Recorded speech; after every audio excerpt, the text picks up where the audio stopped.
The i20 has always been the main source of income for Hyundai. Over the years, if you're looking to buy a Baleno or a Polo or a Swift, you would always cheekily glance over at Hyundai to see what the i20 is doing, whether you like it or not. Hyundai has found that special sauce for the Indian market, which helps them control and sell loads of cars over the years. Cram in a bunch of features, give it loads of space, decent amount of mileage and inexpensive maintenance, and you can manipulate the auto industry just like Harshad Mehta did to the stock market. But Hyundai has given us, the auto enthusiasts, hope that the new 2020 i20 is not only for the average Indian family, but also for an aspiring auto enthusiast.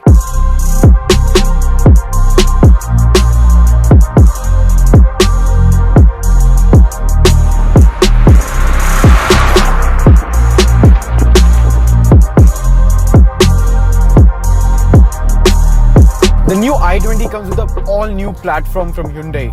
It's called the third generation K platform, and they've used a lot of high-strength steel and other rigid materials in it. But somehow Hyundai has worked their magic and they've reduced 100 kilograms compared to the older i20, and the chassis plays a big part in that. And all of this can be felt when you're driving the car. The suspension is super supple and it irons out the bumps in the road very beautifully. But yet, when you put it around a corner, it doesn't fall apart like other cars. All of this comes down to the Hyundai's chassis, which is super rigid. Even if the suspension is quite soft and is very comfortable to ride around in, the chassis is very stiff. That gives it the cornering balance it needs. Yes, the i20 might not handle as well as like a Volkswagen Polo or something, but as a Hyundai, it is a very impressive vehicle. Ever since Hyundai have started rigorously using their end performance brand as one of their key marketing strategies, their cars have been getting better and better. They are also making cars for petrol junkies, and surprisingly there are a range of Hyundais in India which can fulfill your thrill for driving.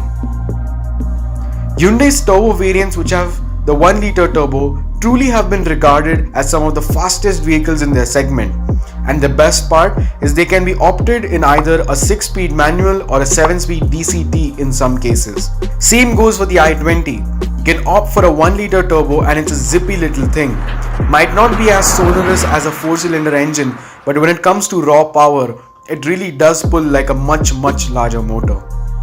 Well, this isn't actually the 1-liter turbo that we petrolhead junkies crave for. This is actually the 1.5 diesel.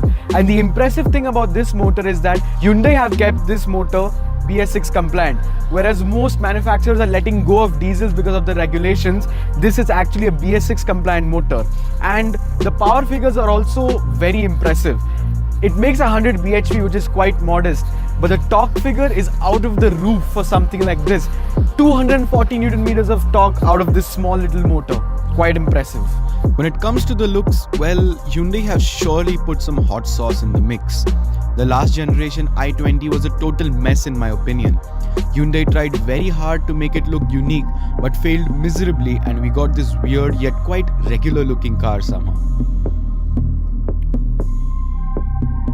Well, when it comes to this one, it surely does look sleeker and more meaner at the front. You can see the clear Audi inspiration that Hyundai have gotten with this big gaping front grille, and it has like a mesh kind of pattern in between to make it look pointy and angry. Even the headlamps are pointy and angry, and they have this brand new DRL strip over here. You get these triangular air ducts over here, and the cool part about it is they're actually not fake. You have small slits over here and they open up over here in the wheel well to reduce turbulence in the wheel well. And overall the front end looks very pointy, very angry, and it's a very handsome front end. But over the years, like Hyundai's tend to, I don't see longevity in this design, but nonetheless, for now, it looks very nice. The back end is very interesting for me because it's like all of the designers involved in the new i20 project came up with a design idea, sent it to the head designer, and the head designer literally approved all of them. You have these funky looking Z style tail lights over here at the back. You get a fake diffuser, pretty common practice nowadays, and both of the tail lights come and join in between to give this continuous running strip of chrome and red, and they've given a little bit of a black accent over here. And overall, it's not a bad looking back end. but it looks like something that a 13-year-old has designed, and I absolutely love it. The interior is probably the one place where the i20 falls a little bit short for me. As glamorous and as high-tech and as advanced the outside looks, the interior is quite subtle. And that's not a bad thing in some cases, but considering the fact that this is a Hyundai and they go for funky things, this does not look that crazy. I mean, you have these streaks over here on the dashboard, and the door panels look quite crazy with the Bose surround speakers, but overall it's a quite sedate design. But the quality and the finish is quite good. There are a few things which I absolutely love in this interior, which are the airline style aircon features over here. The steering wheel is straight out of a Creta, so you get this 4-spoke kind of looking steering wheel. Not my favorite design, but the instrument cluster is actually quite impressive. Whereas in the Verna, they've given like a negative digital display for the tachometer and speedometer. This is a proper screen, so everything that you look at is crisp and sharp. It looks very nice, and it looks like a BMW instrument cluster because of the anti-clockwise tachometer that it has. And you have loads of information. You have a tire pressure monitor, you have how many doors are open, you have your KMPL, fuel economy ratings and everything like that in there. Tons of information. And this infotainment unit is straight out of a Hyundai Creta or a Kia Seltos, however you look at it. Loads of features in it. You have a very good navigation system which is inbuilt in it. You have Apple CarPlay, Android Auto and all of those basic features that you get nowadays. The display itself is quite crisp, quite bright to look at.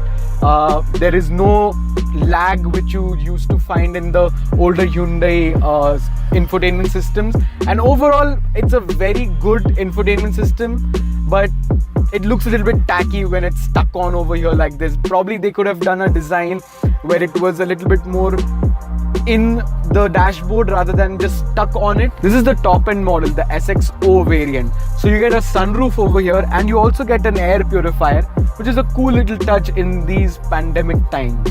It also gets a wireless charging station in this center console. The seats in this variant are made out of fabric and are very comfortable and grip you perfectly when going around bends. Overall, the cabin is quite spacious, and rear passenger space is also very good. The boot, however, is a little bit disappointing. It gets a mere 285 liters of boot space, which you usually don't even find in cars a segment below this.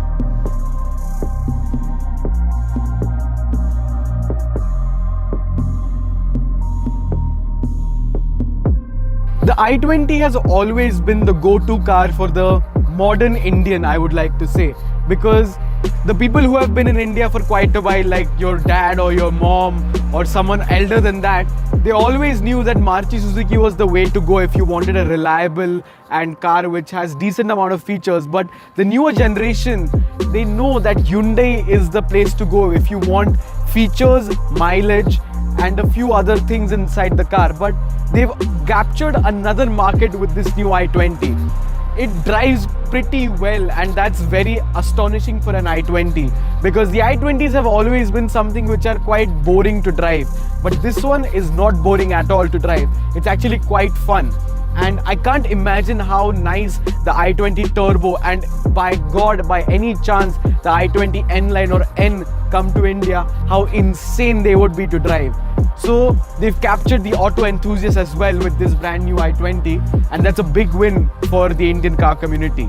Thank you so much for watching this video. A big shout out to Garve Hyundai for giving us this vehicle. The i20 is a great car in my opinion, and if you're in the market to buy a Hyundai i20, check out Garve Hyundai. Check out our Instagram as well. Check out our website where we post a lot of articles. Check out our Twitter where we put a lot of memes and other things. I'm Som Saraf, and I'll see you in the next one.